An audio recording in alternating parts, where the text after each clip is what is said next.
Hi പ്രിയപ്പെട്ട കുട്ടികളെ, നാളെയാണ് നമ്മുടെ വിദ്യാലയ ജീവിതത്തിൻ്റെ തുടക്കം കുറിക്കുന്നത്. 2 മാസത്തെ വെക്കേഷന് ശേഷം നമ്മൾ വീണ്ടും വിദ്യാലയത്തിലേക്ക് പോവുകയാണ്.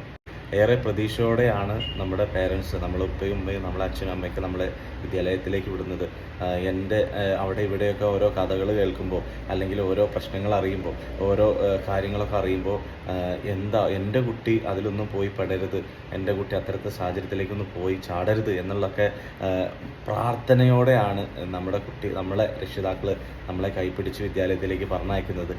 ഓരോ പേരൻസിൻ്റെയും സ്വപ്നങ്ങളാണ് നിങ്ങൾ, ഓരോ രക്ഷിതാവിൻ്റെയും പ്രതീക്ഷകളാണ് നിങ്ങൾ. അപ്പോൾ ആ പ്രതീക്ഷകളും സ്വപ്നങ്ങളും ഒന്നും നിങ്ങൾ തല്ലിക്കെടുത്തരുത്. അവരത്രത്തോളം നിങ്ങൾക്ക് വേണ്ടി കഷ്ടപ്പെടുന്നുണ്ട്. അവരത്രത്തോളം അവരുടെ സ്വപ്നങ്ങളും ആഗ്രഹങ്ങളൊക്കെ മാറ്റിവെച്ചുകൊണ്ട് നിങ്ങളിലൂടെ നേടിയെടുക്കാൻ ആഗ്രഹിക്കുന്ന പാവപ്പെട്ട രക്ഷിതാക്കളാണ് അവർ. അപ്പോൾ അവർക്കൊരിക്കലും നിങ്ങളൊരിക്കലും ഒരു നെഗറ്റീവ് പോലും നിങ്ങളിലൂടെ ഉണ്ടാവരുത്. ഏറ്റവും നല്ല മിടുക്കനായും മിടുക്കിയായും നിങ്ങൾ മാറണം. നല്ല കുട്ടികളായിട്ട് നിങ്ങൾ മാറണം. നല്ല റിസൾട്ട് നേടുന്ന കുട്ടികളായിട്ട് മാറണം. ഒരു രക്ഷിതാവ് സ്കൂളിലേക്ക് വരുന്ന സമയത്ത് നിങ്ങളുടെ കുട്ടി മോശമാണ്, നിങ്ങളുടെ കുട്ടിക്ക് മാർക്ക് കുറവാണെന്ന് ഒരു ക്ലാസ് ടീച്ചറും പറയുന്ന രീതിയിലേക്ക് നിങ്ങൾ മാറരുത്. അഭിമാനത്തോടു കൂടി ക്ലാസ് ടീച്ചർ പറയണം, നിങ്ങളുടെ കുട്ടി ഇതുവരെ ഉണ്ടായിരുന്ന കുട്ടിയല്ല കേട്ടോ, നല്ല മാറ്റമുണ്ട്.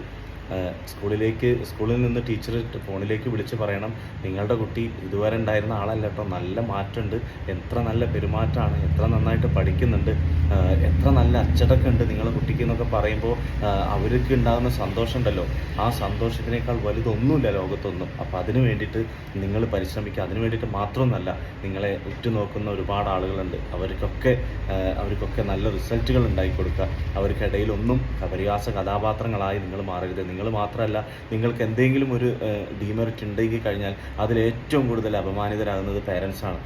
പേരൻസ് ഇങ്ങനെ നടന്നു പോകുമ്പോൾ ആ കുട്ടിയുടെ പേരൻ്റാണ് എന്ന് പറയുന്ന രീതിയിലേക്ക് മാറരുത്. അഭിമാനത്തോടു കൂടി നിങ്ങളെ പേരൻസ് റോട്ടിലൂടെ അല്ലെങ്കിൽ അയൽവാസികൾക്കിടയിലൊക്കെ നടന്നു പോകുന്ന സമയത്ത് അഭിമാനത്തോടു കൂടി നിങ്ങളെ പേരൻസിനെ നോക്കി പറയണം, ആ കുട്ടിയുടെ ഉമ്മയാട്ടോ, ആ കുട്ടിയുടെ അമ്മയാണ്, ആ കുട്ടിയുടെ അച്ഛനാണ്, ആ കുട്ടിയുടെ അമ്മയാണ്, അവർ കാരണമാണ് ആ കുട്ടി ഇങ്ങനെ ആയത്, അവർ കാരണമാണ് ഇത്രത്തോളം ആ കുട്ടി പഠിക്കുന്നത്, ഇത്രത്തോളം നല്ല അച്ചടക്കം ഉണ്ടാവുന്നത്, ഇത്രത്തോളം നല്ല സംസ്കാരമുള്ള കുട്ടിയായത് അവർ ഭാഗ്യം ചെയ്തതാട്ടോ. ആ കുട്ടി നല്ല കുട്ടിയായത് അവർ ഭാഗ്യം ചെയ്തതുകൊണ്ടാണ്. കഴിഞ്ഞ ജന്മത്തിൽ അല്ലെങ്കിൽ ഈ ഒരു ജന്മത്തിൽ അവർ ചെയ്ത ഭാഗ്യം കൊണ്ടാണ്, പുണ്യം കൊണ്ടാണ് ഇത്രയും നല്ലൊരു കുട്ടി അവർക്ക് ഉണ്ടായത് എന്ന് പറയുന്ന രീതിയിൽ നിങ്ങൾ മാറണം. അതിനുള്ള എല്ലാ പിന്തുണയും നമ്മൾ തരും, നമ്മുടെ ഡീല് തരും. ഡീല് നല്ല എല്ലാ കുട്ടികളും, ഡീലത്തെ കുട്ടികൾ മാത്രമല്ല, എല്ലാ കുട്ടികളും നല്ല രീതിയിൽ വളർന്ന് നമുക്കറിയാം സമൂഹത്തിൽ ഒരുപാട് ലഹരി മരുന്നും അല്ലെങ്കിൽ മറ്റുള്ള രീതിയിലൊക്കെ മാറിക്കൊണ്ടിരിക്കുന്ന സാഹചര്യത്തിൽ എല്ലാ കുട്ടികളും അതൊന്നുമല്ല ശരി, എൻ്റെ ഉമ്മയും ഉപ്പയും എൻ്റെ അച്ഛനും അമ്മയും പറയുന്ന വഴിയാണ് ശരി.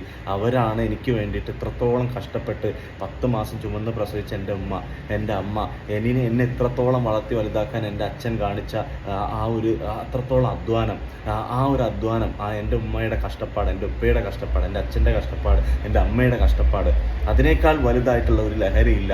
അവർക്ക് വേണ്ടി, അവരുടെ സന്തോഷത്തിന് വേണ്ടി ഞാൻ പഠിക്കും, നല്ല റിസൾട്ട് വാങ്ങും. അഭിമാനത്തോടുകൂടി എൻ്റെ സ്കൂളിൻ്റെ മുമ്പിൽ ഒരു ഫോട്ടോ വരുന്നുണ്ടെങ്കിൽ അത് എൻ്റെ ഫോട്ടോയാകും. ആ ഫോട്ടോ നോക്കി എൻ്റെ അച്ഛനും അമ്മയും, എൻ്റെ അമ്മയും ഉപ്പയും, എൻ്റെ ഉമ്മയും ഉപ്പയും കരയും, സന്തോഷം കൊണ്ട് കണ്ണീര് നേരും.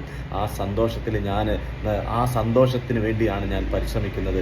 ആ സന്തോഷത്തിലൂടെ ഞാൻ ഏറ്റവും മിടുക്കിയായ ഒരു കുട്ടിയായി മാറും എന്നുള്ള പ്രതിജ്ഞയോടുകൂടി നിങ്ങൾ നാളെ മുതൽ വിദ്യാലയത്തിലേക്ക് പോവുക. ഏറ്റവും നല്ല കുട്ടിയായി മാറട്ടെ എന്ന് ആത്മാർത്ഥമായിട്ട് പ്രാർത്ഥിക്കുന്നു. മാതൃകയാക്കാവുന്ന, സമൂഹത്തിൽ മാതൃകയാക്കുന്ന, അധ്യാപകരിലേക്ക് മാതൃകയാക്കുന്ന, മറ്റുള്ള കുട്ടികളിലേക്കൊക്കെ മാതൃകയാക്കുന്ന ഏറ്റവും മിടുക്കിയായ കുട്ടിയായി നിങ്ങൾ നന്മകൾ മാത്രം ചിന്തിക്കുന്ന കുട്ടികളായിട്ട് മാറട്ടെ എന്ന് ആത്മാർത്ഥമായിട്ട് പ്രാർത്ഥിച്ചുകൊണ്ട് എല്ലാവിധ ആശംസകളും നേരുന്നു. All the best. Thank you.